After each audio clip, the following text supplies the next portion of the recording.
ஜானகி சிந்தியா சீரியல்ல இப்போ ராட்டகாசமான அதிரடியான எபிசோட் வந்திருக்குன்னே சொல்லலாம். மிஸ் பண்ணாமல் ஃபுல்லோடையும் கேளுங்க. அதுக்கு முன்னாடி இந்த வீடியோ பிடிச்சிருந்துச்சுன்னா லைக் பண்ணி நம்ம சேனல் கண்டினியூ ஆதரவு வந்துட்டாங்க.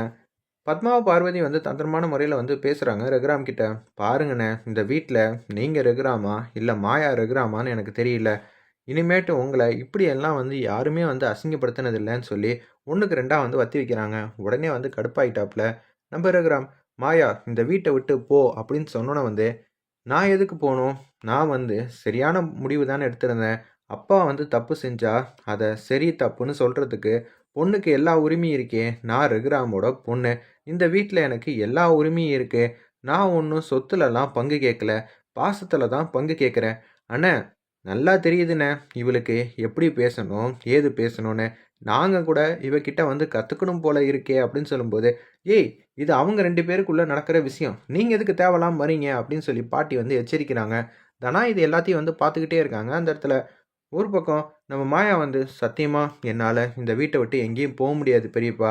என்னை மன்னிச்சிருங்க. நீங்களே அடித்து துரத்துனாலும் நான் போக மாட்டேன்னு சொல்லி ஸ்ட்ராங்காக வந்து அவங்களோட முடிவை வந்து சொல்கிறாங்க.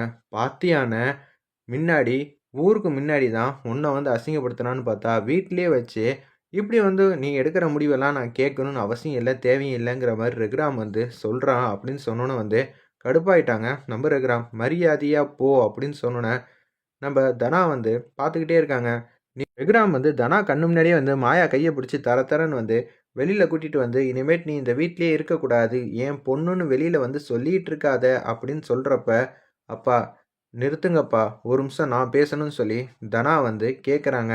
எனக்கு யாருமே இல்லைப்பா, தயவு செஞ்சு எனக்காக ஒரு விஷயத்த வந்து கேட்குறீங்களா? உங்களுக்காக நீங்கள் என்ன முடிவு எடுத்தாலும் சரின்னு நான் சொல்லுவேன்லப்பா.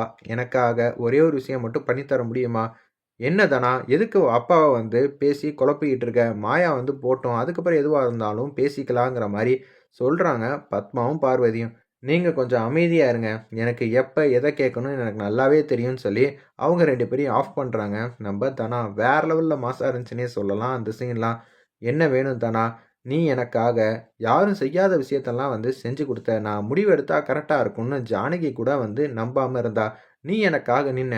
நீ எது கேட்டாலும் நான் உனக்கு செஞ்சு தருவேம்மா அப்படின்னு சொன்னோன்னே, அண்ணா இது மாதிரிலாம் வாக்குறுதி கொடுக்காதண்ணே அப்படின்னு சொல்லி பத்மாவும் பார்வதியும் பேசுகிறப்ப, ஏன் பொண்ணு கேட்டால் நான் எது வேணாலும் செஞ்சு தருவேன், சும்மானு இருங்க அப்படின்னு சொல்லி வானத்துக்கு பூமிக்கு நம்ம ரகுராம் வந்து குதிக்கிறப்ப, எனக்கு மாயா இந்த வீட்டில் இருக்கணும்ப்பா, தயவு செஞ்சுப்பா, அம்மா வேற இல்லை, மாயா இந்த வீட்டில் இருக்கட்டும்ப்பா, எனக்காகப்பா, அவள் தெரிஞ்சோ தெரியாமலோ வந்து ஏகப்பட்ட நல்லதெல்லாம் செஞ்சிருக்காப்பா, இந்த ஒரு விஷயம் எனக்காக பண்ண முடியுமா? என் பொண்ணு ஆசைப்பட்டுட்டாங்கிற ஒரே காரணத்துக்காக மட்டும் நான் உன்னை இந்த வீட்டில் இருக்க சம்மதம் வந்து சொல்கிறேங்கிற மாதிரி சொன்னேன்.